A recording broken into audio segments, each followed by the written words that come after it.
Gordy, welcome to Quality Conversations. Thank you, Ben. It's a pleasure to be here. So, before we dive into it, mind introducing everybody to yourself, kind of how you got into QA? Everyone has their own unique story to it. Oh, yes. Thank you. I've been in QA for, gosh, it's going on a little over 25 years. I started out at a place in Ann Arbor called Gene Codes. They do DNA sequence analysis software, and they were looking for people who had lab experience with PCR and trying to stitch together their little segments of DNA sequence. And I just happened to have worked in an antiviral lab when I was in college. My PCRs never worked, unfortunately, but I had enough experience with working at them that they gave me a shot at the job, and I've been working on puzzling together all of the interesting things that software can do wrong since then. Perfect. So then, the world is changing so much in the world of QA. What are some of the topics that are most interesting to you as you kind of think about the next 3 to 5 years and when it comes to quality assurance? For me, I'm most curious about how AI can help get over that hump to start test cases, maybe help bridge the gap between those that understand how to create tests and then how to create test scripts, because oftentimes you have people who specialize in one or the other. It's a rare breed for those who can test software well and write good automated test scripts and frameworks. So for me, that's at the forefront of my mind is how does AI help us as testers um, become more productive? So to sort of dig into that, what I'm hearing, right, because there's two kind of aspects to AI. There's the agentic sort of browser control, run the automation AI, sort of this idea of like doing the testing itself. And then Mhm. there's the sort of amplifier tools, the AI that's actually helping to, amplify the human, whether it's writing test cases, writing code, stuff like that. It sounded like you were more interested, or you felt like there's more upside for the sort of amplifying side as opposed to the pure agentic side where it's actually doing some of the testing itself. Is that the fair understanding, or would you push back? No, I think that's exactly where I'm going is how do we make each individual more productive with using AI tools. How because in my experience that was some of the hardest stuff for me to just write test scripts because it was so boring. It was much more fun to go in and just do the exploratory testing, but then to document each step of the way, it just always from the beginning. It's always been one of those drags on me. But if I can, get AI to help me write that while I'm doing exploratory testing or thinking about what I'm trying to do, or get over that hump and get past that whiteboard moment. I'm thinking that would be a big benefit to everyone. So then when it comes to like the specific tooling or anything like that, let's dive into that direction. Like have you played around with any of the specific tools or the specific models, or when it comes to like how implementation of sort of these theoretical things into more Mm-hmm. practical implementations, like what are some of the directions that you've considered?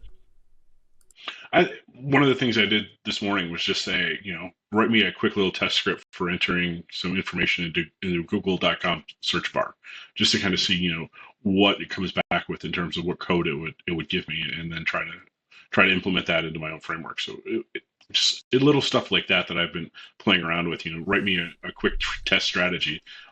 It's nice because it kind of covers everything.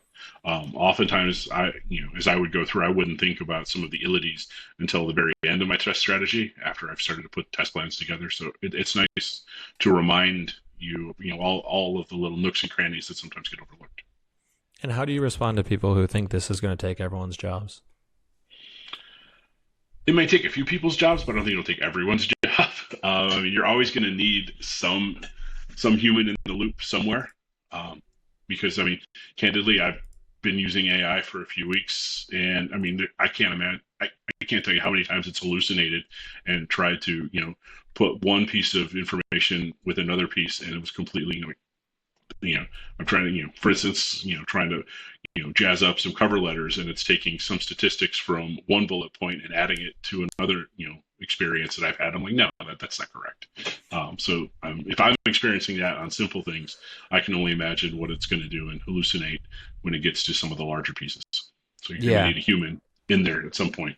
Yeah, and there's an art to using it, right? It goes back to like Yep. big projects can happen, but you have to break them down into like very, very, very small pieces. And like the Yep. best use of AI is when you actually know what you want it to do, and so Mhm. you know the outcome. You're just using it to write code faster, write tests faster, right?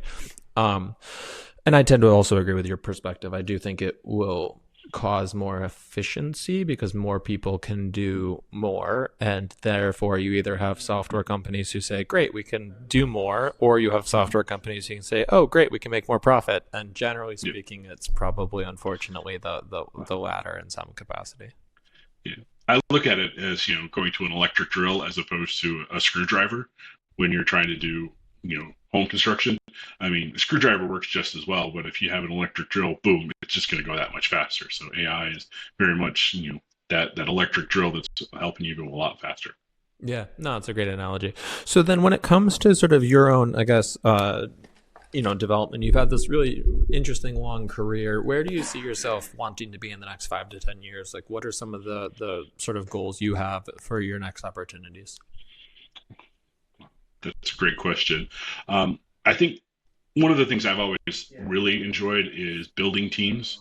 Um, I've always called, I've been tagging myself recently as like a Ted Lasso acolyte, where for me, all I want to do is help the organization by, making each of its team members, better versions of themselves. So for me, I want to continue that growth. I want to continue to build teams. So 5, 10 years from now, I'm hoping that I've got a fairly large team that I'm helping, and not only the size of the team, but I'm helping other people learn how to help people become better versions of themselves. Couldn't find the mute button. Sorry. No, that makes total sense. And I guess thinking about that, are you more interested in the startup space, the enterprise space, like what, or just like agnostic? I'm curious what I think about sort of where the areas that are most interesting to you. For me, I enjoy the startup space more because it gives you more freedom. When you get into the enterprise, oftentimes you have a very small box that you have to fit into, and so there's some constraints, or there's a number of people that you have to get permission from to try to do the things that you want to do. So I've always enjoyed a little bit more autonomy than structure.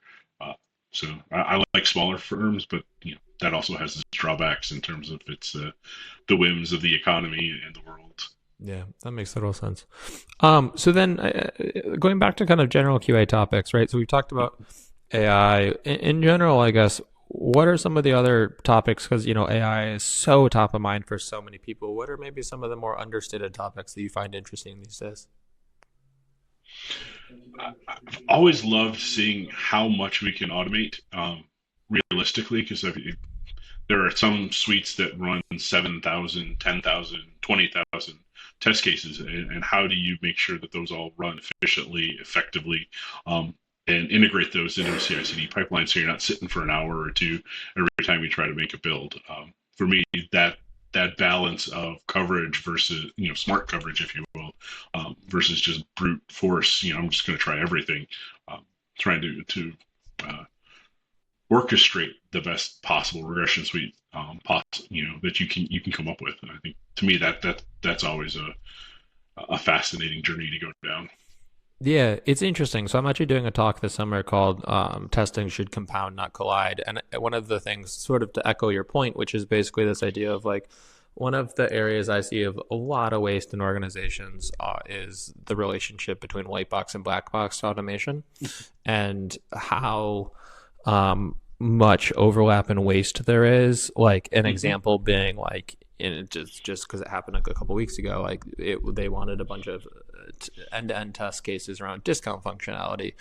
Well, to the developer's credit, he actually had pretty solid unit tests and integration tests around discount functionality, and it sort of Mm-hmm. took sitting down with everyone and showing like this code is already covered in these ways, so like the end-to-end test makes sense, but you're not actually worried about this code failing because this test over here will verify that the code works. And it sort of highlighted for me this odd scenario of people forget when they're testing an app that they're testing the same code base that the developers are writing. And Mm-hmm. this idea of like automation, it's like, well, they're like, well, Mm-hmm. no, wait a second, this is an app. And it's like, well, yeah, but the discount code itself is this little function right here that does the discount. And so I don't know if that's the direction you're going, but it's this idea of like, Mhm. how do we automate as much as possible? We automate as much as possible by creating the most efficient, reduce the most waste, stuff like that. Thoughts, Correct. questions, concerns, push back in any way? I think the interesting thing is making sure that you have the right unit test coverage, which is, are you writing the code right, while also having the acceptance coverage, that's making sure you're writing the right code. So That makes sense. Well, I mean, talking about AI problems, one of the problems that I've found with AI is that if you ask AI to write unit tests without giving like what the unit tests are, it'll write unit tests around bad functions. Like, for example, Mhm. like there'll be acceptance criteria missing from the function. The function was written wrong in some capacity, or even the function was written wrong. The unit tests are writing these tests oftentimes based on what it thinks the function is, based on what it sees, and then it just passes the function. So it's like you have a bunch of unit tests that are passing, but the function itself is actually written incorrectly. And so that's one of the dangers of just over reliance on AI, right? Correct. Yeah. I mean, you can always write bad code and make sure that you have unit tests that don't actually do anything or don't actually test the ins and outs of that function. So yeah, it may say it's all green, but it doesn't mean that it's necessarily doing the unit tests aren't doing what you're asking them to do. Yeah, no, that makes total sense. So, shifting a little bit to thinking about kind of speaking to people who are getting into the QA space right now. So, any advice that you would offer to someone who's like considering QA as a career, having now sort of done it for a while and looking back on it? Do you feel like it's the right move, wrong move, or where would alternatively, like, where should they start if they want to have success? And I'll preface this by feeling like, in some ways, I feel like QA is become sales, where it's like if people just like they'll just do sales, right? It's like 8 out of 10 salespeople just got into it, and like QA sometimes feels that way, where it's like, I guess I'll just do QA. So, that aside, where should people start? What resources should they look into? Curious your thoughts. Oh, I would start with realizing that what you're going to be doing is you're going to be Ginger Rogers to Fred Astaire. I've used that analogy a lot of times. I mean, developers are Fred Astaire, and they do amazing things. But when you think about what QA does, they have to do everything Fred Astaire does backwards and in heels, because we have to reverse engineer what the code is trying to do so that we know what may have been missed or what should be checked. Because it's not, logic holes don't just pop out and say, hey, you forgot this. We have to figure out what those conditions are that will showcase that logical.